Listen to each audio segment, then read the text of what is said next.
여러분, 에너지 대란이 닥쳐서 과거 오일쇼크보다 심각한 상황이 올 수도 있다. 이게 여러분 사실일까요? 이거요 여러분.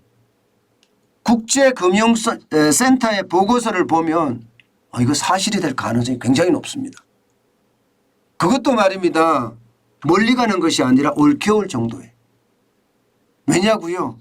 여러분 이거 한번 보세요. 네덜란드 TTF 천연가스 선물 가격 상승률입니다. 이게 한 달 새예요. 한 달 새에. 한 달 새에 말입니다.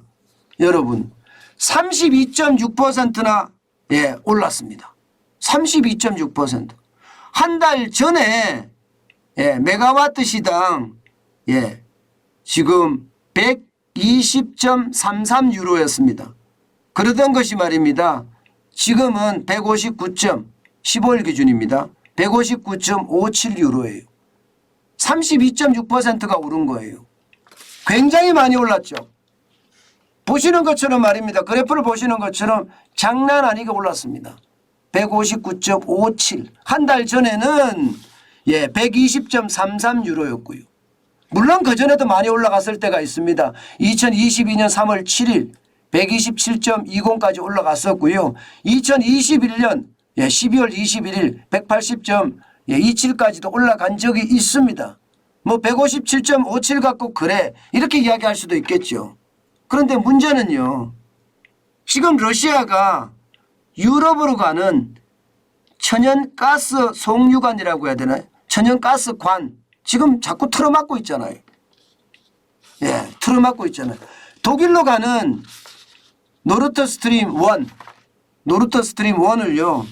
지난 11일 날 잠가버렸어요. 이유는 정비한다면서 21일까지 정비하겠다는 거예요. 21일까지. 근데 이게 진짜 21일까지 정비하고 다시 노르트스트림 1을 연결시킬 것이냐. 이거는요. 서방에서는 물음표를 제기합니다. 실제로도 물음표를. 그렇게 되니까 가격이 159.57까지 올라간 거예요. 32.6%가 뛴 겁니다. 그런데 지금 겨울은 점점 다가오고 있잖아요. 겨울은 점점 다가오고 있으니까 이게 천연가스를 러시아에서 유럽으로 공급을 안 해준다면 이제 유럽도요. 어쩔 수 없이 천연가스의 공급망을 바꿔야 돼요. 유럽에서 러시아로부터 못 받는다면 이게 미국이나 혹은 중동으로 라인을 바꿔야 됩니다. 그렇게 되면 여러분 어떻게 될까요? 이게 천연가스의 수요가 많아지는 거잖아요. 그럼 가격은 더 올라가겠죠. 그럼 천연가스만 가격이 올라갈까요? 석탄은요. 석탄의 가격은 안 올라갈까요? 똑같이 올라갈 겁니다. 그럼 원유는요. 똑같이 올라갈 겁니다. 그래서 이 에너지 대란 어떻게 생각하면 대란이라고 썼지만 1970년대 오일쇼크보다가 더 심각하게 올겨울에 닥칠 수 있다는 그런 전망이 나오는 겁니다. 실제 여러분 보세요. 피터 비롤이라고 국제에너지기구 IEA가 국제에너지기구인데요. 여기에 사무총장입니다. 이야기하기를 오일쇼크는 석유만 부족했지만 지금은 석유, 가스, 전기 등 모든 에너지가 부족한 상황이다. 이렇게 이야기합니다. 석유의 가격이 올라가서 이게 전 세계가 위기를 맞았었잖아요. 그런데 지금은 석유뿐만 아니라는 거예요. 가스도 그렇고 원유도 그렇고 난리라는 겁니다. 이렇게 됐을 때 여러분 올겨울을 제대로 버텨낼 수 있을 것이냐. 여기에 대해서는요. 물음표라는 거예요. 물음표. 오죽했으면요. 여러분 지금 피터 비롤 IEA 사무총장은요. 뭐라고 이야기하나 하면요. 에너지에 퍼펙트 스톰이 닥쳤다. 이렇게 이야기합니다. 에너지의 퍼펙트 스톰. 제가 이 퍼펙트 스톰이라는 단어가 말씀을 드렸지만 완벽하게 썰어버린다는 뜻이에요. 그냥 흔적 없이 모든 걸 다 쓸어간다는 뜻인데 에너지 쪽에서도 이제 퍼펙트 스톰이라는 이야기가 써진다는 사실. 그게 저는 이게 충격이 그만큼 커질 수 있다는 이야기를 하고 있는 겁니다. 게다가 더 심각한 거 여러분. 더 심각한 거. 지금 유럽이나 중국 쪽에서는요. 어떻게 하든 LNG를 사서 모으고요. 석탄을 사서 모으고 있습니다.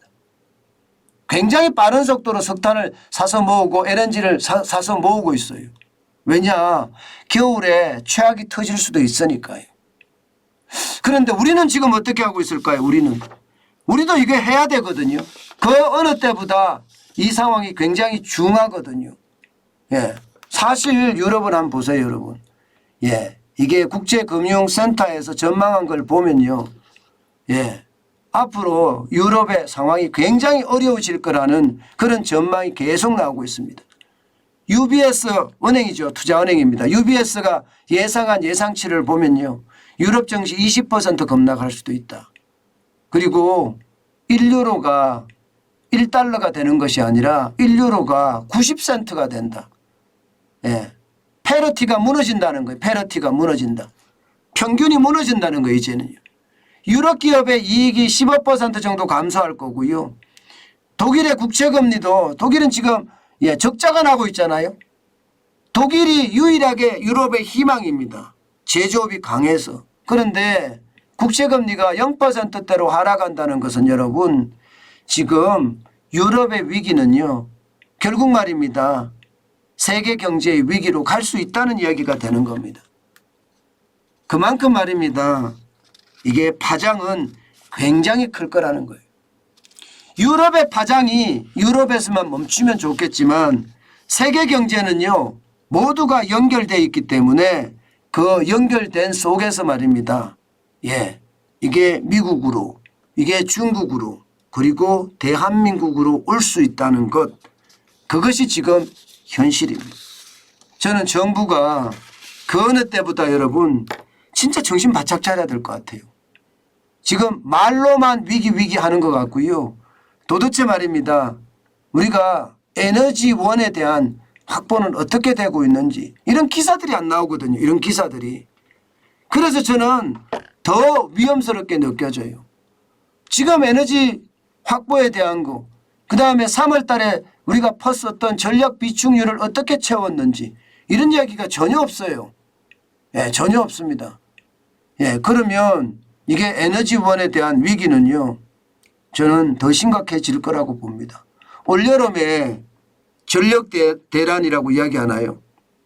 블랙아웃, 대정전 말입니다. 그런 대정전도 위험도 있다고 이야기하는데 겨울에 가면요. 여름보다 더 심합니다. 겨울이 많이 추우면요. 오히려 블랙아웃에 대한 위험은 더 커지거든요. 저는 거기에 대한 대비책을 빨리빨리 준비를 해가야 된다고 생각을 해요. 지금 말싸움하고 있을 그런 여유가 그렇게 많지 않다고 봅니다. 항상 빠르게 움직이는 자가 벌레를 많이 잡는다고 하잖아요. 때문에 우리 정부도 이게 빠르게 움직여서 우리 경제가 순환으로 가지 않게끔 만들어야 되는 것. 그게 아마 윤석열 정부의 사명이 아닐까 또다시 한번 생각을 해봅니다.